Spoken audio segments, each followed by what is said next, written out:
सुप्रभात, good morning friends. मेरा नाम डीसी यादव है और आप सभी लोगों का DCIAS इंस्टीट्यूट पे स्वागत है।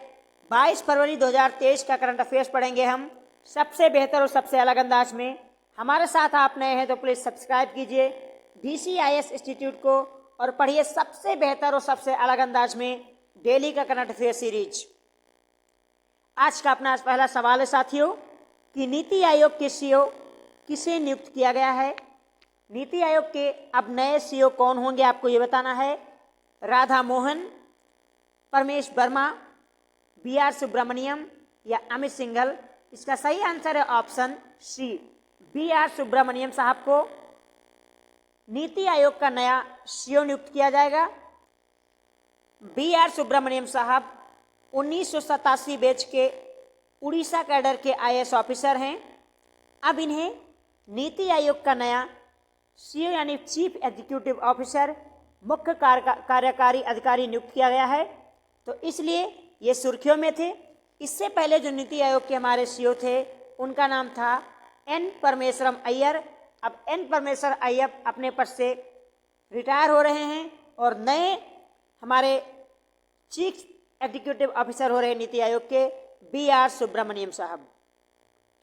बात अगर साथियों हम नीति आयोग की करें तो नीति आयोग का पूरा नाम होता है national institution for transforming India.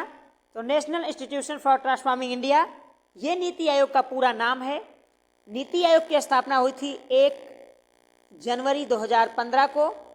इससे पहले हम इसे योजना आयोग के नाम से जानते थे। तो दरअसल जो योजना आयोग हमारा था जिसकी स्थापना 1950 में हुई थी, उसी को एक नए स्वरूप में नई सरकार के द्वारा 2015 में लाया गया, जिसे नाम दिया गया नीति आयोग यानी national institution for transforming India. साथियों, इस नीति आयोग के जो चेयरमैन होते हैं, जो अध्यक्ष होते हैं, वो प्रधानमंत्री होते हैं। वर्तमान में प्रधानमंत्री हमारे हैं नरेंद्र मोदी जी। तो नरेंद्र मोदी साहब नीति आयोग के प्रेजेंट टाइम में चेयरमैन हैं। और अगर आपसे पूछा जाए कि नीति आयोग के वाइस चेयरमैन कौन है प्रेजेंट टाइम में, यानी उपाध्यक्ष कौन है नीति आयोग के, ये सवाल अगर पूछा जाए तो ये हैं सुमन बेरी। तो नीति आयोग के जो वाइस चेयरमैन है साथियों वो है सुमन बेरी, जबकि नीति आयोग के चेयरमैन हमने आपको बताया कि होते हैं राम प्रधानमंत्री जी। नीति आयोग के परिषद में 2 प्रकार के सदस्य होते हैं साथियों। एक तो होते हैं पूर्णकालिक सदस्य और एक होते हैं पदेन सदस्य। तो सबसे पहले हम बात करेंगे पूर्णकालिक सदस्य की कि नीति आयोग में पूर्णकालिक सदस्य कौन कौन हैं। उसके बाद हम बात करेंगे नीति आयोग के पदेन सदस्य कौन कौन से हैं। सबसे पहले बात करते हैं पूर्णकालिक सदस्यों की। तो पूर्णकालिक सदस्यों में साथियों एक तो है हमारे BK। तो जैसा कि मैंने पूर्णकालिक सदस्यों के बारे में बात की, एक हमारे हैं BK सारावत, ये पूर्णकालिक सदस्य हैं। ये फॉर्मर DRDO के प्रमुख रह चुके हैं। इसके अलावा इसमें है रमेश चंद्र साहब। रमेश चंद्र कृषि विशेषज्ञ हैं। और डॉक्टर BK पॉल हैं। डॉक्टर BK पॉल साहब ये सार्वजनिक स्वास्थ्य के विशेषज्ञ हैं। और जो अभी लेटेस्ट हमारे पूर्णकालिक सदस्यों में जुड़े थे उनका नाम है अरविंद बिरमानी, ये एक इकोनॉमिस्ट हैं। तो ये हैं नीति आयोग के पूर्णकालिक सदस्य। एक बार आप पुनः रिवाइज कर लीजिए। BK सारावत DRDO के पूर्व प्रमुख रह चुके हैं ये। रमेश चंद्र जो एक कृषि विशेषज्ञ हैं। डॉक्टर BK पाल जो एक स्वास्थ्य विशेषज्ञ हैं। और अरविंद बिरमानी जो एक इकोनॉमिस्ट हैं यानी अर्थशास्त्री हैं। तो ये हैं नीति आयोग के पूर्णकालिक सदस्य। अब ये अगर मैं साथियों पदेन सदस्यों की बात करूं कि नीति आयोग के पदेन सदस्य कौन कौन से हैं, तो इनके बारे में चर्चा करते हैं हम। तो साथियों पदेन सदस्यों में एक तो जो गृह मंत्री हैं होते हैं वो नीति आयोग के पदेन सदस्य हैं। प्रेजेंट टाइम में हमारे गृह मंत्री हैं अमित शाह जी, आप सभी जानते हैं। तो अमित शाह एक तो नीति आयोग के पदेन सदस्य हो गए। इसके अलावा जो रक्षा मंत्री हैं वो भी पदेन सदस्य होते हैं नीति आयोग के। तो रक्षा मंत्री हमारे हैं राजनाथ सिंह साहब, ये पदेन सदस्य हैं। और वित्त मंत्री जो हमारी निर्मला सीतारमण जी हैं वो भी पदेन सदस्य हैं। इसके अलावा जो कृषि मंत्री हैं नरेंद्र सिंह तोमर जी, तो नरेंद्र सिंह तोमर साहब जो हमारे कृषि मंत्री हैं ये पदेन सदस्य हैं। तो जिस तरह मैंने आपको बताया कि नीति आयोग में दो प्रकार से प्रमुखता सदस्य होते हैं, लेकिन वास्तव में नीति आयोग में 3 प्रकार के सदस्य होते हैं। एक तो होते हैं पूर्णकालिक सदस्य, एक होते हैं पदेन सदस्य और एक होते हैं स्पेशल इनवाइटेड, यानी जो स्पेशल इनवाइटेड होते हैं, इनवाइट किए जाते वो होते हैं। तो हमने आपको पूर्णकालिक सदस्यों के बारे में बताया कि जिसमें हमने बताया कि डॉक्टर बी.के. पाल साहब हैं। Doctor BK. पाल जो DRDO के पूर्व प्रमुख रह चुके हैं, ये पूर्णकालिक सदस्य हैं। इसके बाद मैंने आपको बताया कि रमेश चंद्र जो कृषि विशेषज्ञ हैं वो एक पूर्णकालिक सदस्य हैं। और मैंने आपको बताया बी.के. सहरावत साहब के बारे में कि बी.के. सहरावत, क्षमा चाहते हैं साहब, बी.के. सहरावत DRDO के पूर्व, जो बी.के. सहरावत थे बी.के. सौरसत, ये DRDO के पूर्व प्रमुख थे, यानी पूर्व प्रमुख हैं। ये नीति आयोग में पूर्वकालिक सदस्य हैं। इसके अलावा मैंने बी.के. पाल की साहब की बात की। बी.के. पाल साहब सार्वजनिक स्वास्थ्य के विशेषज्ञ हैं, ये नीति आयोग में पूर्णकालिक सदस्य हैं। इसके अलावा मैंने बात की रमेश चंद्र साहब की, तो रमेश चंद्र जो एक कृषि विशेषज्ञ हैं वो नीति आयोग में पूर्णकालिक सदस्य हैं। और हमने बात की अरविंद बिरमानी साहब के बारे में, जो एक अर्थशास्त्री हैं, ये पूर्णकालिक सदस्य हैं नीति आयोग में। जबकि मैंने पदेन सदस्यों में बात की कि पदेन सदस्यों में जो हमारे होम मिनिस्टर होते हैं प्रेजेंट टाइम में, जो होम मिनिस्टर हैं अमित शाह जी, वो पदेन सदस्य हैं। जो हमारे डिफेंस मिनिस्टर हैं रक्षा मंत्री राजनाथ सिंह साहब, वो पदेन सदस्य हैं। इसके अलावा जो फिनांस मिनिस्टर हैं निर्मला सीतारमण जी, वो पदेन सदस्य हैं। और कृषि मंत्री जो हमारे हैं नरेंद्र सिंह तोमर साहब, वो पदेन सदस्य हैं। तो पूर्णकालिक सदस्यों में बी.के. सहरावत DRDO के पूर्व प्रमुख, रमेश चंद्र कृषि विशेषज्ञ, बी.के. पॉल सार्वजनिक स्वास्थ्य के विशेषज्ञ, अरविंद बिरमानी अर्थशास्त्री। पदेन सदस्यों में गृह मंत्री अमित शाह, रक्षा मंत्री राजनाथ सिंह, वित्त मंत्री निर्मला सीतारमण और कृषि कल्याणकाल मंत्री जो हमारे हैं नरेंद्र सिंह तोमर। ये पूर्व सदस्य और पदेन सदस्यों की लिस्ट हो गई। अब मैं बात कर लेता हूँ कुछ ऐसे लोगों की जो स्पेशल इनवाइट हैं। इसमें सड़क और परिवहन मंत्री हमारे हैं नितिन गडकरी साहब। तो सड़क परिवहन मंत्री जो है नितिन गडकरी, ये विशेष आमंत्रित सदस्य हैं। इसके अलावा पीयूष गोयल जो हमारे हैं कॉमर्स एंड इंडस्ट्री मंत्रालय संभाल रहे हैं, ये भी विशेष आमंत्रित हैं। और इसके अलावा एक हैं विक्रम कुमार साहब जी इसमें स्पेशल इनवाइटेड हैं। और आयुष्मान, क्षमा चाहते हैं, अश्विनी वैष्णव जो सूचना और प्रौद्योगिकी मंत्रालय संभाल रहे हैं, अश्विनी वैष्णव जी जो हमारे रेल मंत्री भी हैं, तो अश्विनी वैष्णव जी ये भी स्पेशल इनवाइटेड हैं। और इसके अलावा इंद्रजीत सिंह राव, जी हाँ इंद्रजीत सिंह, तो ये हमारे कुछ स्पेशल इनवाइट हैं नीति आयोग में। स्पेशल इनवाइट में हमने आपको बताया, एक तो हैं आपके नितिन गडकरी, एक आपके पीयूष गोयल साहब हैं, एक आपके हैं वीरेंद्र कुमार और अश्विनी वैष्णव, और इसके अलावा इंद्रजीत सिंह। तो ये 3 प्रकार के सदस्य होते हैं नीति आयोग में। एक पूर्णकालिक सदस्य होते हैं, एक पदेन सदस्य होते हैं और एक विशेष आमंत्रित यानी स्पेशल इनवाइटेड जो होते हैं वो सदस्य होते हैं। और नीति आयोग में हमने कहा अध्यक्षता जो होती है प्रधानमंत्री के द्वारा की जाती है। और इसमें जितने भी राज्य होते हैं उन राज्यों के मुख्यमंत्री, अगर राज्य में मुख्यमंत्री नहीं है, जैसे मान लीजिए कि यूटी है कोई, यूनियन टेरिटरी है कोई, संघ प्रदेश है, तो वहाँ के जो गवर्नर होते हैं या लेफ्टिनेंट गवर्नर होते हैं वो इसमें भाग लेंगे। और इन सब के द्वारा नीति आयोग की एक परिषद तैयार होती है जिसमें विचार विमर्श किया जाता है कि भारत का आने वाले समय में खाका क्या होगा, कैसा इसका रूपरेखा होगा। और इसीलिए नीति आयोग को हम भारत का थिंक टैंक भी कहते हैं। तो ये था साथियों नीति आयोग से संबंधित कुछ महत्वपूर्ण तथ्य। आशा करता हूं कि इससे बाहर नीति आयोग से कोई भी सवाल आपसे पूछा नहीं जाएगा। अगला सवाल है कि हाल ही में किस देश में सरदार वल्लभ भाई पटेल की प्रतिमा का अनावरण किया गया, जिसका हमारे विदेश मंत्री एस जयशंकर साहब के द्वारा अनावरण किया गया है, उद्घाटन किया गया है।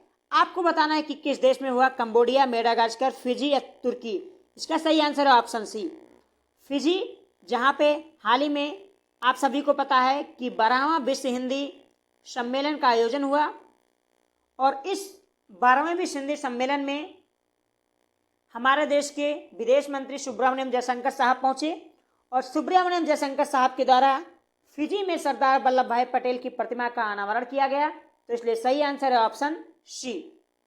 ये फिजी में कहाँ हुआ? तो साथियों फिजी की जो राजधानी है सुआ, वहां पर सरदार वल्लभ भाई पटेल जी का जो प्रतिमा का अनावरण किया गया, क्योंकि फिजी में हो रहा था 12वां विश्व हिंदी सम्मेलन। अगर आपसे पूछे कोई प्रथम विश्व हिंदी सम्मेलन कब हुआ था, तो प्रथम विश्व हिंदी सम्मेलन हुआ था 10 जनवरी 1975 को। कहाँ हुआ था? तो महाराष्ट्र के नागपुर में हुआ था। इसीलिए हर वर्ष हम 10 जनवरी को विश्व हिंदी दिवस भी मनाते हैं। जबकि राष्ट्रीय हिंदी दिवस कब मनाते हैं, ये सवाल अगर आपसे पूछा जाए तो 14 सितंबर को राष्ट्रीय हिंदी दिवस मनाते हैं। क्यों? क्योंकि 14 सितंबर 1949 को हमने हिंदी को राजभाषा के रूप में अंगीकार किया था।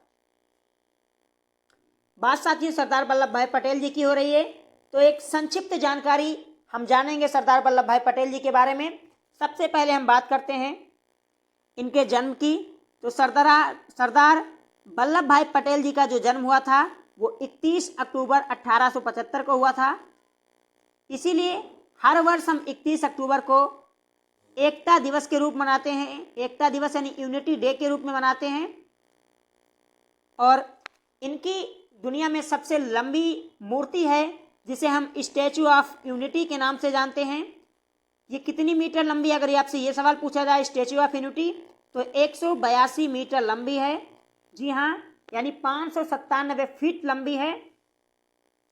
और इनकी मूर्ति का स्थापना जो है कहाँ किया गया है, तो नर्मदा नदी के तट पे किया गया साथियों। तो सरदार वल्लभ भाई के पटेल बारे में हमने बताया आपको कि सरदार वल्लभ भाई पटेल जी का जन्म 31 अक्टूबर 1875 को हुआ था। इनके जन्म दिवस को हम एकता दिवस के रूप में मनाते हैं। और दुनिया में सबसे ऊंची मूर्ति अगर किसी व्यक्ति की है तो सरदार वल्लभ भाई पटेल की है, जिसे हम स्टैचू ऑफ यूनिटी के नाम से जानते हैं। और कितना ऊंची है? 182 मीटर। कहाँ है? ये गुजरात में नर्मदा नदी के तट पे स्थित है। अगला सवाल अगर आपसे पूछा जाए कि सरदार वल्लभ भाई के गुरु कौन थे, तो वल्लभाचार्य जो थे उन्होंने वल्लभाचार्य से अपनी शिक्षा ली थी। इसलिए वल्लभाचार्य को सरदार वल्लभ भाई पटेल साहब उनको अपना गुरु मानते हैं। सरदार वल्लभ भाई पटेल जी की बात करें तो 1931 में कराची में कांग्रेस अधिवेशन की अध्यक्षता की इन्होंने। और वहां पर आप सभी को पता है कि मौलिक अधिकार और आर्थिक नीति का प्रस्ताव पारित हुआ था 1931 के कराची अधिवेशन में, जिसकी अध्यक्षता सरदार पटेल ने की थी। सरदार वल्लभ भाई पटेल हमारे देश के प्रथम डिप्टी सीएम रहे हैं, यानी उप मुख्यमंत्री रहे हैं। देश के प्रथम होम मिनिस्टर यानी गृह मंत्री रहे हैं। इसके अलावा सूचना राज्य मंत्री भी रहे हैं सरदार वल्लभ भाई पटेल जी। तो इन्होंने अपनी जिंदगी में 3 प्रमुख मंत्रालय संभाला। एक तो देश के प्रथम उप प्रधानमंत्री रहे, देश के प्रथम गृह मंत्री रहे और सूचना मंत्री और राज्य मंत्री भी रहे हैं। और इसके अलावा साथियों सरदार वल्लभ भाई पटेल को भारत का बिस्मार्क कहा जाता है। भारत का बिस्मार्क क्यों कहा जाता है, कोई कमेंट करके बताएगा कि भारत का बिस्मार्क क्यों कहा जाता है? क्योंकि इन्होंने भारत में बिखरे हुए छोटे छोटे राज्यों का एकीकरण किया था, इसीलिए इन्हें भारत का बिस्मार्क कहा जाता है। बिस्मार्क एक व्यक्ति थे जिन्होंने इटली का एकीकरण किया था, इसलिए उन्होंने फैले हुए इटली को एक बनाया था। और जिस तरह इटली का एकीकरण बिस्मार्क ने किया था, उसी तरीके से भारत में एकीकरण का जो दायित्व था वो सरदार वल्लभ भाई पटेल जी के कंधों पे था। इसीलिए सरदार वल्लभ भाई पटेल जी को भारत का बिस्मार्क कहा जाता है। साथियों एक इन्फॉर्मेशन शायद हमसे गलत होगी, उसके लिए माफी चाहते हैं आपसे। सरदार वल्लभ भाई कांग्रेस के अध्यक्ष रहे हैं 1937 और 1934 में, तो ये आप करेक्ट कर लीजिएगा। और इसके अलावा साथियों सरदार वल्लभ भाई पटेल को 1991 में मरणोपरांत देश के सर्वोच्च नागरिक पुरस्कार भारत रत्न से सम्मानित किया गया? तो ये सवाल पूछा जा सकता है कि सरदार वल्लभ भाई पटेल जी को भारत रत्न कब दिया गया था? 1991 में दिया गया। गुजरात के अंदर जो अंतर्राष्ट्रीय हवाई अड्डा है, अहमदाबाद हवाई अड्डा, ये सरदार पटेल जी के नाम पे ही रखा गया है, जिसको हम सरदार पटेल अंतर्राष्ट्रीय हवाई अड्डा अहमदाबाद के नाम से जानते हैं। और चलते चलते एक सवाल मैं आपको बताते चल रहा हूँ साथियों कि जो राष्ट्रीय एकता दिवस मनाने की परंपरा शुरू हुई इस देश में सरदार वल्लभ भाई पटेल जी के जन्म दिवस के अवसर पर, वो स्टार्ट हुई थी 2014 से। यानी पहली बार 2014 में 31 अक्टूबर को राष्ट्रीय एकता दिवस मनाया गया था। और 31 अक्टूबर को ही 2019 में जम्मू कश्मीर दो राज्य से अलग होके दो यूनियन टेरिटरी में बट गया, एक तो जम्मू एंड कश्मीर और दूसरा लद्दाख। लद्दाख की राजधानी लेह है, जबकि जम्मू एंड कश्मीर की राजधानी साथियों श्रीनगर। तो ये था सरदार पटेल जी से संबंधित कुछ महत्वपूर्ण तथ्य। अब बढ़ते हैं अपने अगले सवाल की ओर। अगला सवाल है कि उत्तर भारत का पहला न्यूक्लियर पावर प्लांट कहाँ स्थापित किया गया है? ये सुर्खियों में है आजकल साथियों, क्योंकि पाकिस्तान की सीमा से काफी नजदीक है, इसलिए सुर्खियों में है। आपके सामने 4 ऑप्शन हैं, जम्मू कश्मीर, पंजाब, हरियाणा, राजस्थान। इसका सही आंसर है ऑप्शन सी, हरियाणा में उत्तर भारत का पहला न्यूक्लियर पावर प्लांट स्थापित किया गया है। ये कहाँ किया गया है? तो हरियाणा में गोरखपुर में किया गया है। ये उत्तर प्रदेश का गोरखपुर नहीं है, ये हरियाणा का गोरखपुर है। तो हरियाणा के गोरखपुर में उत्तर भारत का पहला न्यूक्लियर पावर प्लांट स्थापित किया जा रहा है, इसलिए सुर्खियों में है। तो इसका सही आंसर है ऑप्शन सी, हरियाणा। साथियों, बात अगर हरियाणा की हो रही, संक्षिप्त चर्चा करेंगे हम हरियाणा के बारे में। हरियाणा राज्य की स्थापना हुई थी 1 नवंबर 1966 को। इस दिन 2 राज्यों की स्थापना हुई थी, एक हरियाणा और एक पंजाब। दरअसल यहाँ पर भी भाषा का मुद्दा था।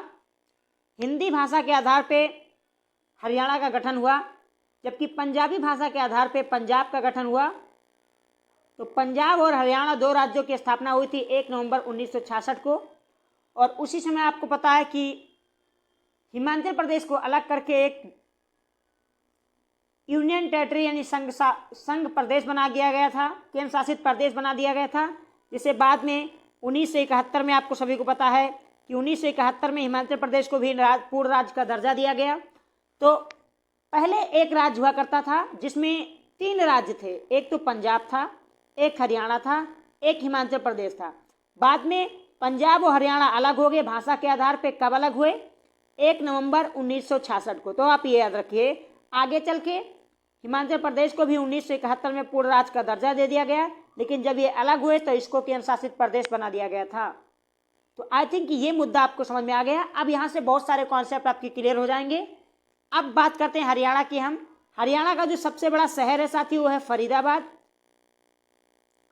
वैसे ये पूछा जाना कोई बहुत बड़ी बात नहीं है, ये आपके सवाल में शायद ना पूछा है, लेकिन आपके एग्जाम में हरियाणा के एक शहर है जिसका नाम है गुरुग्राम, जिसको हम पहले गुड़गांव के नाम से जानते थे। इससे सवाल बन सकते हैं, क्योंकि गुरुग्राम में आपको मिलेगा ISA का हेडक्वार्टर यानी इंटरनेशनल सोलर अलायंस, जिसकी स्थापना 2015 में फ्रांस के राष्ट्रपति और मोदी जी ने मिलकर की थी। तो अंतर्राष्ट्रीय सोलर अलायंस का जो मुख्यालय है, एकमात्र मुख्यालय जो भारत में स्थित है, वो गुरुग्राम में स्थित है। इसके अलावा हाल ही में गुरुग्राम में बोइंग जो है कंपनी अमेरिका की, जिसके साथ एयर इंडिया ने और एयरबेस मिलके ने 34 बिलियन का समझौता किया है। तो उस बोइंग कंपनी का पहला कारखाना वो भी गुरुग्राम में स्थापित होगा, और गुरुग्राम में है अंतर्राष्ट्रीय सोलर अलायंस का हेडक्वार्टर। इसके अलावा साथियों, आपको हरियाणा के मुख्यमंत्री के बारे में पता होगा। हरियाणा के मुख्यमंत्री हैं मनोहर लाल खट्टर, ये लगभग सबको पता होता है। हरियाणा में साथियों एक सदनीय है, यानी यहाँ विधान परिषद नहीं है, केवल यहाँ पे विधानसभा है। और विधानसभा में सीटों की संख्या जो है 90। सर्वाधिक विधानसभा की सीटें कहाँ हैं? उत्तर प्रदेश में है 403, क्योंकि उत्तर प्रदेश में सर्वाधिक जनसंख्या है, और जहाँ पे सर्वाधिक जनसंख्या होती है वहीं पे सर्वाधिक सीटें होती है, क्योंकि सीटों का आवंटन जो होता है जनसंख्या के आधार पे होता है। साथियों, वास्तव में उत्तर प्रदेश की जो जनसंख्या लगभग 25 करोड़ के आसपास में है, इसीलिए आपको उत्तर प्रदेश में सबसे ज़्यादा लोकसभा की सीटें 80 मिल जाएंगी, राज्यसभा की सीटें भी सबसे ज़्यादा मिल जाएंगी, और विधानसभा की सीटें भी सबसे ज़्यादा मिल जाएंगी। और इसी के अंतर्गत हम देखते हैं हरियाणा राज्य में जो जनसंख्या उसके आधार पे कि हरियाणा राज्य में जो विधानसभा की सीटें हैं उनकी संख्या है 90। और अगर आपसे सवाल पूछा जाए कि हरियाणा राज्य की स्थापना किस एक्ट के तहत हुई थी, तो पंजाब पुनर्गठन एक्ट 1966 के तहत हुई थी। पहले एक ही राज्य पंजाब हुआ करता था, हमने आपको बताया था कि जैसे उसमें हरियाणा भी था, उसमें हिमाचल प्रदेश में भी था, उसमें पंजाब भी था।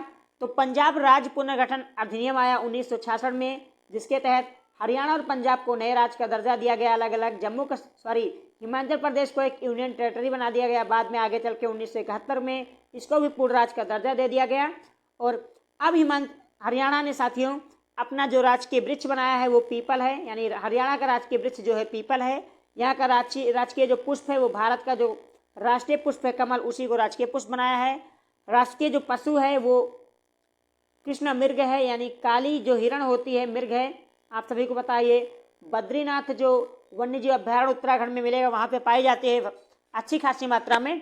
तो कृष्ण मृग को हरियाणा में राजकीय पशु बनाया गया है, जबकि राजकीय जो पक्षी है वो काला तीतर है। जी हाँ, काला तीतर, आप गूगल मार सकते हैं कि काला तीतर क्या है। तो काला तीतर राजकीय पक्षी है, हरियाणा का राजकीय पशु है। ब्लैक डियर और कमल यहाँ का राजकीय पुष्प है। पीपल राजकीय पशु है।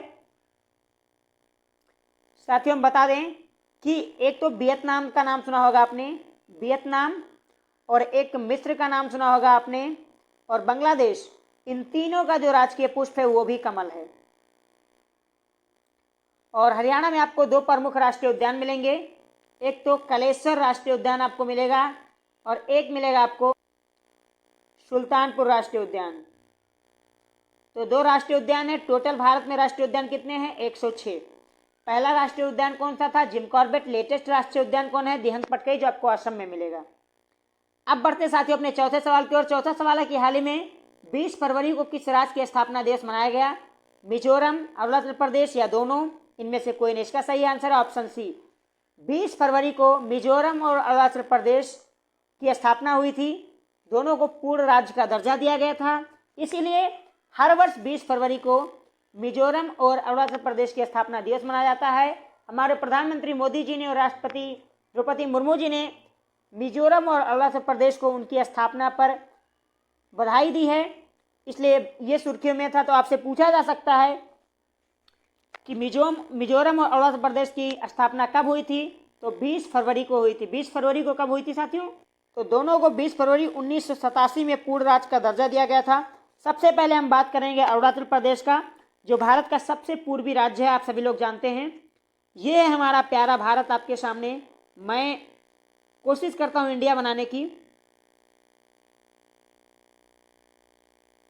स्पेस की वजह से मैं ऐसे बना देता हूं, ऊपर स्पेस नहीं साथियों। तो ये है, यहाँ पर आपको सिक्किम मिलेगा, ये भूटान हो गया, ये आपका अरुणाचल प्रदेश हो गया। तो यहाँ पे जो आपका अरुणाचल प्रदेश है, यहाँ पे आपको अरुणाचल प्रदेश मिलेगा। और अरुणाचल प्रदेश की अगर मैं बात करूँ साथियों, तो ये अपनी सीमा शेयर करता है ऊपर चाइना के साथ, इधर सीमा शेयर करता है म्यांमार के साथ। तो एक तरीके से अरुणाचल प्रदेश दो अंतर्राष्ट्रीय सीमाओं को स्पर्श करता है, एक चाइना और एक म्यांमार। 1962 से पहले इस अरुणाचल प्रदेश को साथियों हम नेफा के नाम से जानते थे, यानी नॉर्थ ईस्ट फ्रंटियर एजेंसी के नाम से जानते थे। और 1962 में हम सभी को जानते हैं कि चीन की जो पीपल लिबरेशन आर्मी थी उसने अस्थायी रूप से अरुणाचल प्रदेश पे कब्जा कर लिया था। बाद में उन्होंने अपना कब्जा हटा लिया और उसके बाद भारत सरकार ने अरुणाचल प्रदेश को इसकी सुरक्षा को ध्यान रखते हुए इसके नाम में परिवर्तन किया और 1962 के बाद इसका नाम बदल के अरुणाचल प्रदेश कर दिया गया, यानी नेफा से हटा के इसका नाम क्या कर दिया गया? अरुणाचल प्रदेश। और 1965 तक इसे विदेश मंत्रालय के अधीन रखा गया अरुणाचल प्रदेश को। उसके बाद हम पाते हैं कि 1965 से लेके 1972 तक इसे गृह मंत्रालय के अधीन रखा गया और 1972 में अरुणाचल प्रदेश को यूनियन टेरिटरी यानी केंद्र शासित प्रदेश का दर्जा दिया गया। उसके बाद ये सीधे केंद्र सरकार यानी राष्ट्रपति के अधीन हो गया। आप सभी को बताया कि राष्ट्रपति सभी केंद्र शासित प्रदेशों में राज्यपाल या अपने द्वारा भेजे गए एजेंट के तौर पे शासन करता है। तो जैसा कि मैंने आपको बताया कि 1962 से पहले अरुणाचल प्रदेश को हम नेफा के नाम से जानते थे, नॉर्थ ईस्ट फ्रंटियर एजेंसी, और 1962 में पीएलए जो पीपल लिबरेशन आर्मी है चाइना की, इसके द्वारा कब्जा किया गया। बाद में जब कब्जा हटाया गया उसके बाद हम जानते हैं कि इसका नाम बदल के हम अरुणाचल प्रदेश कर दिया गया। 1965 तक ये विदेश मंत्रालय के अधीन रहा। 1965 के बाद ये गृह मंत्रालय के अधीन रहा। 1972 में इसे केंद्र शासित प्रदेश का दर्जा दिया गया और अल्टीमेटली हम ये पाते हैं कि 20 फरवरी 1987 को इसे पूर्ण राज्य का दर्जा दिया गया अरुणाचल प्रदेश को। अब बात अगर साथियों हम अरुणाचल प्रदेश की करें तो अरुणाचल प्रदेश की जो वर्तमान राजधानी वो है ईटानगर। ईटानगर यहाँ की राजधानी है और यहाँ के जो मुख्यमंत्री हैं वो है पेमा खांडू। तो पेमा खांडू साहब यहाँ के मुख्यमंत्री हैं, बीजेपी यहाँ पे सत्ता में है और यहाँ की राजधानी है ईटानगर। 20 फरवरी 1987 को पूर्ण राज्य का दर्जा इसे मिला था। और आपको 2 महत्वपूर्ण राष्ट्रीय उद्यान मिल जाएंगे अरुणाचल प्रदेश में जो आपसे सवाल पूछे जा सकते हैं। एक का नाम है नामदफा राष्ट्रीय उद्यान, तो अगर आपसे पूछा जाए नामदफा राष्ट्रीय उद्यान कहाँ, अरुणाचल प्रदेश में। और एक का नाम है मोलिंग राष्ट्रीय उद्यान, जी हाँ मोलिंग राष्ट्रीय उद्यान। ये दोनों राष्ट्रीय उद्यान कहाँ हैं, अरुणाचल प्रदेश में। टोटल देश में कितने हमने बताया अभी आपको, 106। पहला हमने आपको बताया था जिम कॉर्बेट और लेटेस्ट आपको था दिहंग पटकई। इसके अलावा साथियों अरुणाचल प्रदेश में 2 प्रमुख टाइगर रिजर्व आपको मिलेंगे। एक तो पक्के टाइगर रिजर्व मिलेगा, यानी इसका मतलब कि यहाँ वे बाघ पाए जाते हैं, और एक है कमलांग टाइगर रिजर्व। जी हाँ, तो 2 टाइगर रिजर्व पाए जाते हैं अरुणाचल प्रदेश में। भारत में टोटल टाइगर रिजर्व कितने हैं अगर ये सवाल पूछा जाए तो 53। पहले दरअसल 52 हुआ करते थे। जो लेटेस्ट टाइगर रिजर्व है वो रानीपुरवा टाइगर रिजर्व है। ये कहाँ पे है साथियों, ये चित्रकूट उत्तर प्रदेश में अभी हाल ही में घोषित किया गया है रानीपुरवा टाइगर रिजर्व, जिनके बाद इनकी संख्या हो गई है 53। पहला कौन था जैसे हमने बताया कि पहला जो राष्ट्रीय उद्यान था वो जिम कॉर्बेट राष्ट्रीय उद्यान था, उत्तराखंड में है वो। और जिम कॉर्बेट राष्ट्रीय उद्यान को ही सबसे पहले टाइगर रिजर्व भी घोषित किया गया। टाइगर रिजर्व की अगर साथियों हम बात करें तो दरअसल वन्यजीव एक संरक्षण अधिनियम 1972 भारत सरकार के द्वारा लाया गया था, यानी भारतीय संसद के द्वारा लाया गया था। उसके बाद हमने 1973 से प्रोजेक्ट टाइगर स्टार्ट किया, यानी प्रोजेक्ट टाइगर हमने शुरू किया 1973 से। और प्रोजेक्ट टाइगर के तहत बाघों को बचाने की एक तरीके से मुहिम शुरू हुई भारत देश के अंदर। और इस मुहिम के अंदर हम पा रहे हैं कि अब हमारे देश में 53 टाइगर रिजर्व हो गए हैं, जिसमें से 2 टाइगर रिजर्व, एक पक्के टाइगर रिजर्व, एक कमलांग टाइगर रिजर्व आपको भारत के सबसे पूर्वी राज्य अरुणाचल प्रदेश में भी देखने को मिलेगा। और एक सवाल और पूछा जा सकता है कि शेर दिवस कब मनाया जाता है, यानी बाघ दिवस कब मनाया जाता है आपसे, अगर ये टाइगर दिवस कब मनाया जाता है तो 29 जुलाई को मनाया जाता है। और साथियों अरुणाचल प्रदेश का जो हाई कोर्ट है वो गुवाहाटी हाई कोर्ट है। गुवाहाटी जो आपको असम में मिलेगा साथियों। इस गुवाहाटी हाई कोर्ट के अंदर कितने राज्य आते हैं इसके दायरे में, ये सवाल पूछा गया है 2-3 बार एग्जाम में। तो आप जान लीजिए जो गुवाहाटी हाई कोर्ट है इसके अधीन एक तो अरुणाचल प्रदेश आता है, यानी अरुणाचल प्रदेश के जितने भी कानूनी काम देखे जाते हैं, जो कहीं आप जाके हाई कोर्ट में जा सकते हैं अपना पक्ष लेके अरुणाचल प्रदेश के लोग, तो उनको गुवाहाटी हाई कोर्ट में जाना पड़ेगा। इसके अलावा साथियों असम में तो है ये गुवाहाटी हाई कोर्ट, तो ये भी असम इसके अंडर में आता है। और एक तरीके से असम के अलावा नागालैंड का आपने नाम सुना होगा जिसकी राजधानी कोहिमा है, ये भी गुवाहाटी हाई कोर्ट के अंतर्गत आता है। और मिजोरम, तो ये 4 वो राज्य हैं जो गुवाहाटी हाई कोर्ट के अंदर आते हैं। एक बार पुनः आप याद कर लीजिए, गुवाहाटी हाई कोर्ट में आता है असम, आता है आपका अरुणाचल प्रदेश, आता है आपका नागालैंड और आपका आता है मिजोरम। तो गुवाहाटी हाई कोर्ट के दायरे में ये 4 राज्य आते हैं। पहले जब संविधान बना था तो ये कहा गया था कि एक राज्य के लिए एक हाई कोर्ट होगा और एक राज्य के लिए एक राज्यपाल होंगे। बाद में क्या देखा गया कि राज्यों की संख्या बढ़ती जा रही है, इसमें लगातार अलग अलग राज्य बनाने की मांग उठ रही है। इसे देखते हुए भारत की सरकार को पता चल गया था कि एक राज्य के लिए एक राज्यपाल और एक राज्य के लिए एक हाई कोर्ट रखना वित्तीय स्थिति को देखते हुए संभव नहीं है, क्योंकि भारत जब आज़ाद हुआ था आप सभी को पता है अंग्रेजों ने इसे खस्ते हाल पे छोड़ के चले गए थे। हमारी इंडस्ट्री तबाह हो गई थी, हमारा कृषि हमारा तबाह था, सब कुछ एक तरीके से कुछ भी नहीं छोड़े थे, सब बर्बाद करके चले गए थे अंग्रेज लोग। और ऊपर से हमारे यहाँ आज़ादी के बाद जिस तरह सांप्रदायिक दंगे हुए, उन्हें देखते हुए हम ये जान गए थे कि एक राज्य एक राज्यपाल और एक राज्य एक हाई कोर्ट का जो हमारा कानून है ये नहीं हो सकता। उसके बाद भारत सरकार ने क्या किया, संसद में 7वां संविधान संशोधन लाया और 7वें संविधान संशोधन 1956 के तहत बहुत सारे कारनामे हुए, नए नए रूल एंड रेगुलेशन बने, जैसे राज्य पुनर्गठन का अधिनियम इसी वक्त आया जिसमें 14 राज्य और 6 केंद्र शासित प्रदेश अस्तित्व में आए। उसके बाद हम देखते हैं एक राज्य एक राज्यपाल की जो दायरा था वो खत्म कर दिया गया, यानी कई राज्यों के लिए एक ही राज्यपाल हो सकता है और कई राज्यों के लिए एक ही हाईकोर्ट हो सकता है। और इसी अधिनियम यानी इसी संशोधन के तहत गुवाहाटी में असम, अरुणाचल प्रदेश, नागालैंड और मिजोरम आते हैं। साथियों, हमने अरुणाचल प्रदेश की बात कर ली, अब हम बात करेंगे मिजोरम की, क्योंकि मिजोरम का भी स्थापना दिवस 20 फरवरी को मनाया जाता है, क्योंकि 20 फरवरी 1987 को मिजोरम को भी पूर्ण राज्य का दर्जा मिला था। तो अगर आप इसके इतिहास को नहीं जानेंगे, सिर्फ सीधा जान लेंगे कि मिजोरम की स्थापना कब मनाया गया, 20 फरवरी 1987 को स्थापित हुआ था, तो शायद आप ये आज नहीं तो कल भूल जाएंगे। लेकिन यदि आपको इसका इतिहास पता रहेगा तो आपको कॉन्फिडेंस आएगा, आप बेहतर तरीके से अपनी बातें लोगों के सामने रख सकते हैं। तो बात करते हैं साथियों मिजोरम की। दरअसल मिजोरम को 1954 में लुसाई पर्वतीय जिले के नाम से जाना जाता था और ये इनर लाइन परमिट के अंतर्गत आता था। दरअसल ये इनर लाइन परमिट क्या है मैं आपको बता दूं साथियों, ये हमारा है प्यारा भारत, आपको ये दिखाई दे रहा है, ठीक है। यहाँ पर अरुणाचल प्रदेश आपको मिल जाएगा, यहाँ पे नागालैंड आपको मिल जाएगा, यहाँ पे मणिपुर आपको मिल जाएगा, यहाँ पे मिजोरम मिल जाएगा। तो ये म्यांमार है, ठीक है, ये म्यांमार है। और इस म्यांमार से क्या होता था कि ब्रह्मा के लोग भारत में एंट्री करते थे ब्रिटिश काल में। तो एक तरीके से जिस तरह ब्रह्मा की आवाज सरकार ने, आपको सभी को पता है कि कब्जा कर लिया था, जो आंग्ल और ब्रह्मा युद्ध का कारण बना था, और उस कारण जितनी भी सीमाएं ब्रह्मा से भारतीय राज्य की लग रही थी उन सभी को इनर लाइन कहा गया। यहाँ आने के लिए इनर लाइन परमिट की जरूरत होती थी। इसी के तहत आपको सबसे नीचे आपको पर मिल जाएगा मिजोरम, और मिजोरम इनर लाइन परमिट के दायरे में आता था। और मिजोरम में साथियों एक संगठन था जिसको हम मिजो नेशनल फ्रंट के नाम से जानते हैं, मिजो नेशनल फ्रंट के नाम से जानते हैं।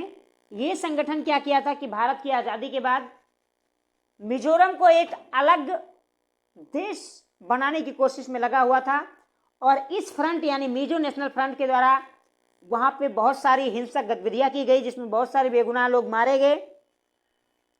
और इस मिजो नेशनल फ्रंट का जो अध्यक्ष था, जो नेता था, जो अगुआ था, उसका नाम था लाल डेंगा। तो लाल डेंगा मिजो नेशनल फ्रंट का अगुआ था, और इसके नेतृत्व में क्या हुआ कि मिजोरम के अंदर हुआ, इसने ऑपरेशन जेरिचो चला दिया। क्या चला दिया साथियों? ऑपरेशन जेरिचो। और इस ऑपरेशन जेरिचो के तहत इसने 1 मार्च 1966 को मिजोरम को एक अलग देश घोषित कर दिया। आप सोच सकते हैं इसकी बहादुरी को। लाल डेंगा ने ऑपरेशन जेरिचो के तहत 1 मार्च 1966 को मिजोरम को एक नया राज्य घोषित कर दिया। राज्य अलग राज्य बनाना चाहता था उस समय, लेकिन इसने एक अलग देश घोषित कर दिया, और इसको देखते हुए भारत सरकार एक्शन में आई। और भारतीय सरकार ने, प्रेजेंट टाइम की जो सरकार थी 1966 में, आप सभी लोग जानते हैं, इसने सेना भेजी मिजोरम में। पहली बार में फिलहाल सेना को कोई सफलता नहीं मिली।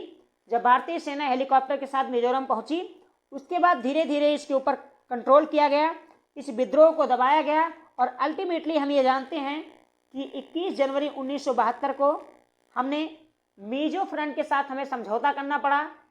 सोचिए कितना खतरनाक ग्रुप था ये, इसके साथ भारत सरकार को समझौता करना पड़ा। और उसके बाद 21 जनवरी 1972 को इसे केंद्र शासित प्रदेश का दर्जा दिया गया, और बाद में आगे चल के 20 फरवरी 1987 को मिजोरम राज्य अधिनियम 1986 के तहत पूर्ण राज्य का दर्जा दिया गया। और मिजोरम में साथियों एक प्रमुख राष्ट्रीय उद्यान आपको मिलेगा, जिसे हम मुरलेन राष्ट्रीय उद्यान के नाम से जानते हैं। तो मुरलेन राष्ट्रीय उद्यान कहाँ? मिजोरम में है। तो ये था मिजोरम का कुछ महत्वपूर्ण इतिहास जिसके बारे में आपने जाना। और वर्तमान में जो मिजोरम के मुख्यमंत्री हैं साथियों, उनका नाम है जोरामथंगमा। तो जोरामथंगमा जो है वर्तमान में मिजोरम के मुख्यमंत्री हैं। और सबसे बड़ी बात मैं मिजोरम के बारे में बता दें तो केरल के बाद में मिजोरम साक्षरता के आधार पे भारत का दूसरा सबसे बड़ा राज्य है। अगर साक्षर राज्यों की बात करें तो हम सभी जानते हैं केरल सबसे बड़ा साक्षर राज्य भारत का, और दूसरा सबसे बड़ा साक्षर राज्य जो है, लिटरेसी वाला स्टेट है, वो मिजोरम ही है साथियों। तो शिक्षा में बहुत ज़्यादा प्रगति की है मिजोरम ने। और राज्य की स्थापना की बात आई है तो 3 राज्य की स्थापना हमेशा सवालों में रहती है, आपके एग्जाम के इर्द गिर्द घूमती रहती है। एक तो आपसे गोवा पूछा जाता है कि गोवा की स्थापना किस संविधान संशोधन के तहत हुई थी और कब हुई थी। तो गोवा दरअसल 56वें संविधान संशोधन के द्वारा 56 अमेंडमेंट एक्ट के द्वारा 30 मई, जी हाँ 30 मई को एक पूर्ण राज्य का दर्जा इसे दिया गया। अगर सिक्किम की बात करूं, जैसे मैंने बात की एक सिक्किम, ये भी पूछा जाता है कि सिक्किम को पूर्ण राज्य का दर्जा किस संविधान संशोधन के तहत दिया गया। तो 36 अमेंडमेंट जो हमारा एक्ट है, उस संविधान संशोधन के द्वारा 1975 में सिक्किम को 15 मई को पूर्ण राज्य का दर्जा दिया गया। तो 3 राज्य आपके हैं। जैसा मैंने गोवा की बात की, गोवा बहुत देर में जाके साथियों राज्य पूर्ण राज्य का दर्जा बना। इसे सबसे पहले 12वां संविधान संशोधन के तहत यूनियन टेरिटरी बनाया गया था। तब इसमें गोवा, दमन व दीप आते थे। बाद में हम जानते हैं कि 30 मई 1987 को गोवा नया राज्य बना 56वें संविधान संशोधन के तहत। और सिक्किम की जैसे मैंने बात की तो सिक्किम को 15 मई 1975 को पूर्ण राज्य का दर्जा दिया गया। किस संविधान संशोधन के तहत दिया गया साथियों? तो 36वें संविधान 36 अमेंडमेंट एक्ट के तहत दिया गया। और हम नागालैंड की अगर बात करें, नागालैंड दरअसल पूर्वोत्तर राज्यों में सबसे पहले गठित होने वाला राज्य था। तो कुछ लोग इसको भी 80 के दशक में मान लेते हैं, लेकिन वास्तव में साथियों नागालैंड की स्थापना पहले ही हो गई थी 1962 में ही, नागालैंड राज्य अधिनियम 1962 के तहत। अगला सवाल है साथियों कि हाल ही में विघ्नेश एनआर भारत के कौन से नंबर के ग्रैंड मास्टर बने? एक ग्रैंड मास्टर चेस की बात हो रही है, शतरंज ग्रैंड मास्टर की बात हो रही है कि शतरंज के ग्रैंड मास्टर कौन बने, कहीं कराटे वगैरह या किसी और का आप मत मान लीजिएगा। तो ग्रैंड मास्टर किस चीज़ के बने हैं? शतरंज के कौन से 80 नंबर के बने हैं? तो विघ्नेश एनआर जो हैं वो देश के 80वें ग्रैंड मास्टर बन गए हैं। जैसा आप लोग जानते हैं कि देश के पहले जो चेस ग्रैंड मास्टर थे महान शतरंज खिलाड़ी विश्वनाथ आनंदन साहब थे, और इसलिए सुर्खियों में थे। और विघ्नेश के एक भाई हैं, ये भी ग्रैंड मास्टर शतरंज के रह चुके हैं। तो 2 सगे भाई ग्रैंड मास्टर के शतरंज अगर भारत में कोई बना है तो एक विघ्नेश आर है, उनके भाई। और अगर आपसे ये पूछा जाए कि इससे पहले यानी 79 नंबर के जो ग्रैंड मास्टर थे वो कौन थे? तो 79 के जो ग्रैंड मास्टर थे उनका नाम था बिशाफ एनआर। और अब कौन बने हैं? विघ्नेश एनआर जो हैं वो 80वें नंबर के ग्रैंड मास्टर बने हैं साथियों। जबकि 79वीं नंबर के बने थे परवेश एम। जी हाँ, बड़ा कठिन नाम है ये, परवेश एम करके है। ये 79 नंबर के ग्रैंड मास्टर थे, जबकि 80 नंबर के बने विघ्नेश आर। That's it. और शतरंज की जो सबसे बड़ी संस्था है जिसको हम साथियों फिडे के नाम से जानते हैं, जी हाँ फिडे के नाम से जानते हैं, शतरंज की सबसे बड़ी संस्था है। इसका मुख्यालय आपको मिल जाएगा लाजेन में। लाजेन कहाँ है? स्विट्जरलैंड में है। तो स्विट्जरलैंड के लाजेन शहर में फिडे यानी अंतर्राष्ट्रीय जो शतरंज है उसका मुख्यालय मिल जाएगा। और ये क्या करता है कि अगर कोई व्यक्ति 50 से अधिक रेटिंग प्राप्त करता है तो उसे ग्रैंड मास्टर का दर्जा दिया जाता है। और भारत में ऐसा अब तक 80 लोग कर चुके हैं। अगला सवाल है साथियों की सुर्खियों में रहा डस्ट लीग एक्सरसाइज कहाँ हो रहा है? उत्तराखंड, हिमाचल प्रदेश, सिक्किम या अरुणाचल प्रदेश? इसका सही आंसर है ऑप्शन ए, उत्तराखंड में पिथौरागढ़ है। इस पिथौरागढ़ में डस्ट लीग एक्सरसाइज हो रहा है। और भारत किसके साथ डस्ट लीग एक्सरसाइज कर रहा है साथियों? अगर ये सवाल पूछा जाए तो ये भारत और उज्बेकिस्तान के साथ हो रहा है। जी हाँ, उज्बेकिस्तान के बारे में आप लोग जानते होंगे उज्बेकिस्तान जो सेंट्रल एशिया का एक देश है, तो उज्बेकिस्तान और भारत के मध्य उत्तराखंड के पिथौरागढ़ में डस्ट लिफ्ट एक्सरसाइज हो रही है, इसलिए सुर्खियों में था। साथ ही एक्सरसाइज की बात आई है तो महत्वपूर्ण एक्सरसाइज के बारे में बात कर लेते हैं। अभी सुर्खियों में था धर्म गार्जियन, अभी सुर्खियों में धर्म गार्जियन एक्सरसाइज था जो भारत ने जापान के साथ की। जापान के साथ हम धर्म गार्जियन के साथ साथ वीर गार्जियन एक्सरसाइज भी करते हैं, और जापान के साथ हम मालाबार एक्सरसाइज करते हैं, मालाबार जिसे हम क्वाड एक्सरसाइज के नाम से भी जानते हैं। और मल्टी टाइम मालाबार एक्सरसाइज आपके सवालों के आसपास रहता है, क्योंकि मालाबार एक्सरसाइज की शुरुआत 1992 में, जो भारत का मालाबार तट है ये रहा, गोवा से लेकर केरल तक के बीच में, इस तट को हम मालाबार, और यहाँ के बीच को हम कोंकण तट, इसके यहाँ कन्नड़ तट, ऊपर वाले को कोंकण, इसको कोंकण तट कहते हैं, इसको कन्नड़ तट कहते हैं, इसको मालाबार तट कहते हैं। तो यहाँ यानी मालाबार तट में 1992 में यूएसए और भारत के बीच में एक एक्सरसाइज हुआ था, एक नेवल एक्सरसाइज था, उसे ही मालाबार एक्सरसाइज जिसका नाम दिया गया। बाद में हम सभी लोग जानते हैं 2007 में इसमें जापान शामिल हुआ, और 2017 में जब क्वाड का गठन हुआ, जिसमें 4 देश हैं, आप सभी को पता है, एक अमेरिका है, एक ऑस्ट्रेलिया है, एक जापान है और एक अपना प्यारा भारत है।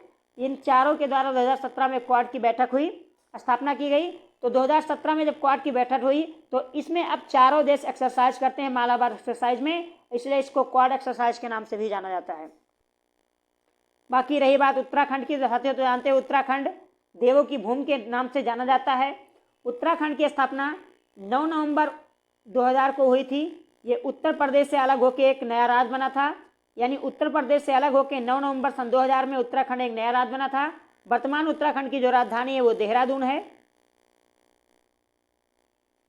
और उत्तराखंड में आपको नंदा देवी बायोस्फीयर रिजर्व मिल जाएगा। साथियों, Nanda Devi biosphere reserve, total Bharat में बायोस्फीयर रिजर्व है 18 जो यूनेस्को के द्वारा घोषित किए जाते हैं, और इसमें आपको एक बायोस्फीयर रिजर्व मिल जाएगा नंदा देवी।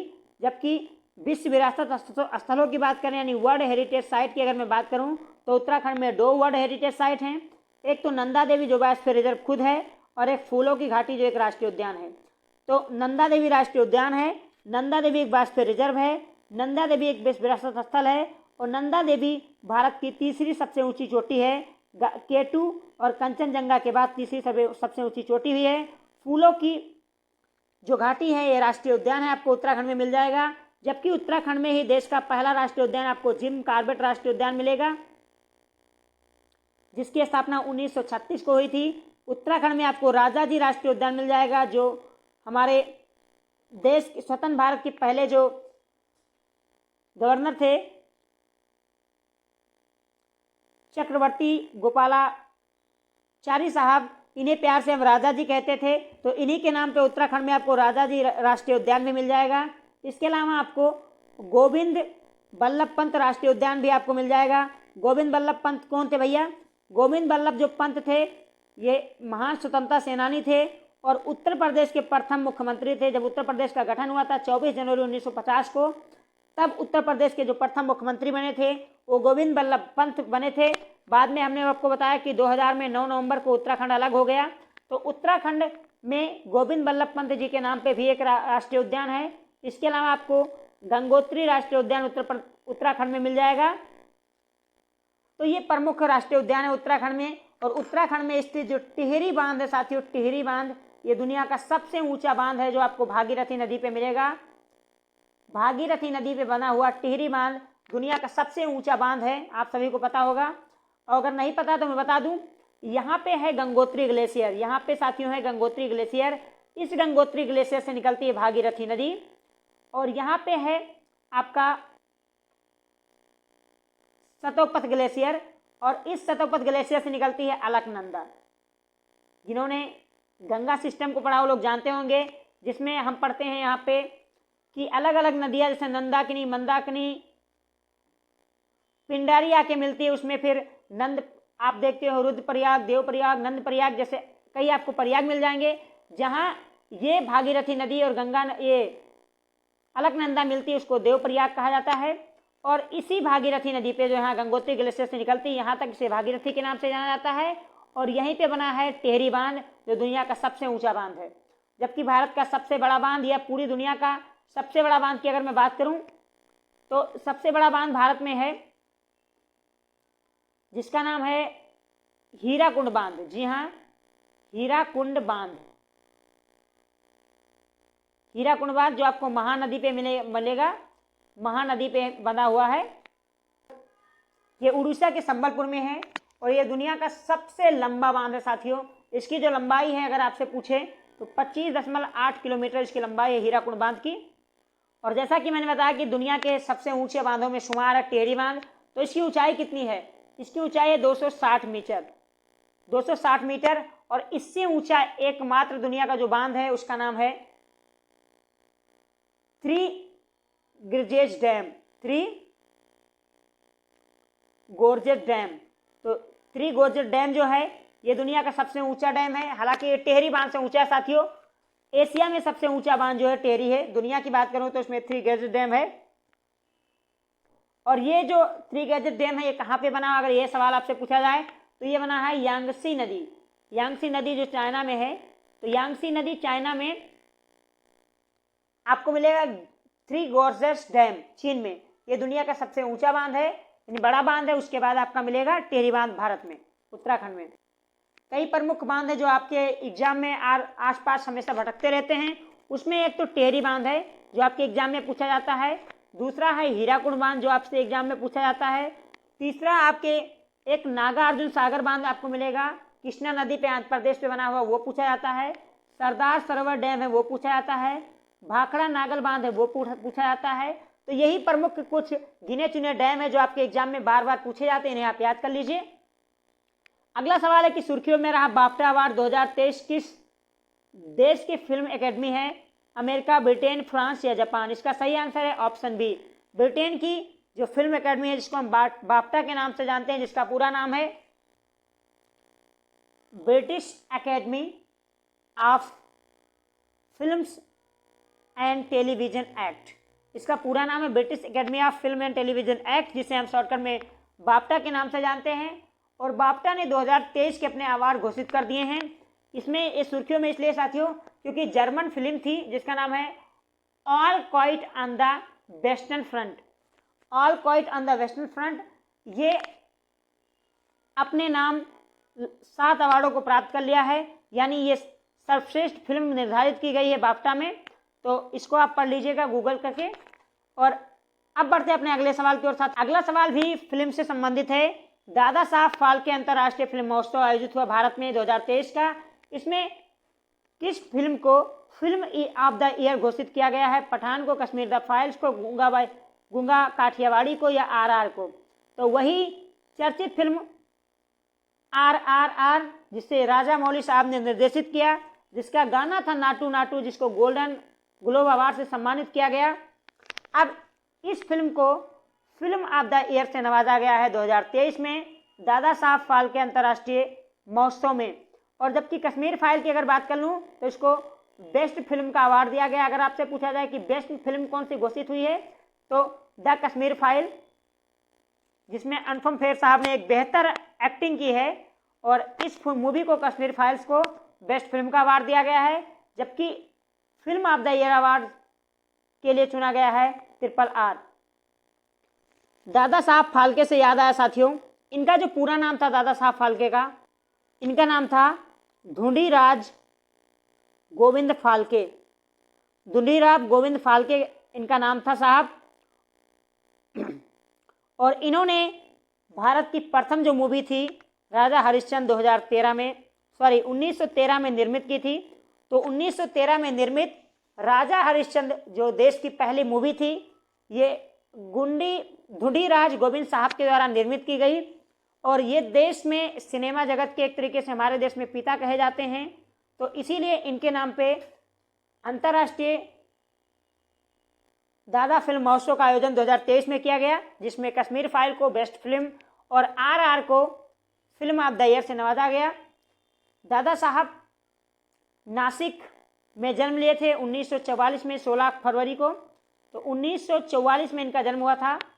और राजा हरिश्चंद्र को हमने बताया कि 21 अप्रैल 1913 में पहली मूवी जो भारत में बनी थी वो राजा हरिश्चंद्र ही बनी थी। और ये ओलंपिया फिल्म सिनेमा हॉल में रिलीज की गई थी साथियों। और हालांकि इस मूवी की वेस्टर्न मीडिया ने काफ़ी उपेक्षा की थी, लेकिन वही है कि सफलता जो होती है, इंसान का जो मेहनत होता है उसको कोई छुपा नहीं सकता। उसके बाद दादा साहब फाल्के ने एक के बाद एक हिट फिल्में दी, जैसे हमने कहा मोहिनी भस्मासुर 1913 में इनकी आई, मोहिनी भस्मासुर का आपने नाम सुना होगा। और सत्यवान सावित्री को किसने नहीं देखा, सब लगभग सारे लोग सत्यवान सावित्री के बारे में आप जानते हैं। तो सत्यवान सावित्री का भी निर्देशन किया दादा साहब फाल्के साहब ने। इसके अलावा जो कृष्ण जन्माष्टमी आप लोग देखते होंगे उसको भी निर्मित किया दादा साहब फाल्के जी ने। तो बहुत सारी फिल्मों, रुक्मणी हरण, भक्त सुदामा, भक्त प्रहलाद जैसी फिल्मों का निर्माण किया और इसलिए ये भारतीय सिनेमा के पिता कहे जाते हैं। और हाल ही में अभी दादा साहब जो फाल्के पुरस्कार से नवाजा गया, उसको नवाजा गया आशा पारेख को। आशा पारेख जिन्हें हाल ही में दादा साहब फाल्के पुरस्कार से नवाजा गया। और दादा साहब फाल्के पुरस्कार देश का सर्वोच्च फिल्म पुरस्कार है। आज का 9वां सवाल है साथियों कि हाल में यूनिफाइड पेमेंट इंटरफेस ने किस देश के साथ क्रॉस बॉर्डर कनेक्टिविटी पर समझौता किया है? मलेशिया, नेपाल, भूटान या सिंगापुर? इसका सही आंसर है ऑप्शन डी, भारत के प्रधानमंत्री मोदी जी ने और सिंगापुर के प्रधानमंत्री ने मिलकर यूनिफाइड पेमेंट इंटरफेस के साथ समझौता किया है सिंगापुर को। तो बात अगर साथियों हम करें यूनिफाइड पेमेंट इंटरफेस यानी यूपीआई के बारे में, हम सभी लोग आज अपने भारत में जो फ़ोन पे, गूगल पे, भीम पे, पेटीएम वगैरह चलाते हैं, उस पर जो पैसे का ट्रांजैक्शन होता है एक खाते से दूसरे खाते में, उसके लिए जो माध्यम है वो यूपीआई है यानी यूनिफाइड पेमेंट इंटरफेस। और इस यूपीआई की स्थापना साथियों एनपीसीआई और आरबीआई ने मिलकर की थी। एनपीसीआई और आरबीआई ने मिलकर यूपीआई की स्थापना की थी 11 अप्रैल 1916 में। तो कब स्थापना हुआ था यूपीआई का, ये आपसे सवाल पूछा जा सकता है, क्योंकि यूपीआई बहुत सुर्खियों में है। देश की यूपीआई ने लगभग दुनिया में पकड़ बनाने की कोशिश कर रही है और इसलिए यूपीआई का स्थापना, जैसा आपको पता होना चाहिए, 11 अप्रैल 2016 को यूपीआई की स्थापना हुई थी। और किसने मिलकर किया था? एनपीसीआई यानी और आरबीआई ने किया था। अभी मैं बताऊंगा कि एनपीसीआई क्या होता है। दरअसल जो एनपीसीआई है इसका पूरा नाम है national payment corporation of India यानी राष्ट्रीय भुगतान निगम के नाम से इसे जाना जाता है। और एनपीसीआई की स्थापना कब हुई थी? 2008 में। तो 2008 में स्थापित एनपीसीआई ने आरबीआई के साथ मिलकर 11 अप्रैल 2016 में यूपीआई की स्थापना की। और ये यूपीआई आज दुनिया भर में अगर मैं बात करूं, जिसमें भूटान, मलेशिया, यूएई यानी यूनाइटेड अरब अमीरात और अब सिंगापुर, ये वो देश हैं साथियों जहां पे यूपीआई ने अपनी कदम रखा है। और अब यूपीआई भारत पूरी दुनिया में इसको फैलाना चाहता है, क्योंकि दिखाना चाहता है दुनिया को कि हम कितने बड़े डिजिटलीकरण को बढ़ावा दे रहे हैं। क्योंकि जिस तरह पश्चिमी देशों ने अपने डिजिटलीकरण को पूरी दुनिया पे थोपा और अब भारत उससे बाहर निकल रहा है।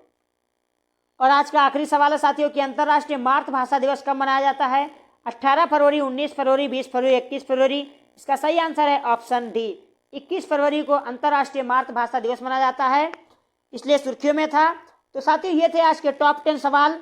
आशा करता हूँ आप सभी को पसंद आया है। सेशन लंबा हो गया है, लगभग 55 मिनट के आसपास होने वाला है, लेकिन आपको इस 55 मिनट में लगभग 500 सवालों के जवाब मिल गए होंगे साथियों। ये कहने के लिए 10 क्वेश्चन थे, लेकिन लगभग 500 सवालों को हमने कवर किया है। अगर पूरे दायरा की बात करें तो इतना बेहतर कंटेंट देखने के लिए, एक ही सवाल में सभी पहलू को पाने के लिए आप हमारे साथ जुड़िए, अपने परिवार और सदस्यों को भी जोड़ें। और यदि ह्यूमन एरर की वजह से या फ्लो में कहीं कोई गलतियां हो गई हैं तो डिस्क्रिप्शन बॉक्स में आपको सबसे पहले वो गलती मिल जाएगी, उससे सुधार दिया जाएगा। अगर कोई गलती या ह्यूमन एरर हुई है तो डिस्क्रिप्शन बॉक्स में सबसे ऊपर आपको दिखाई देगा। इन्हीं शब्दों के साथ हम आपसे विदा लेते हैं साथियों। आप सभी का दिन शुभ हो। जय हिंद, जय भारत।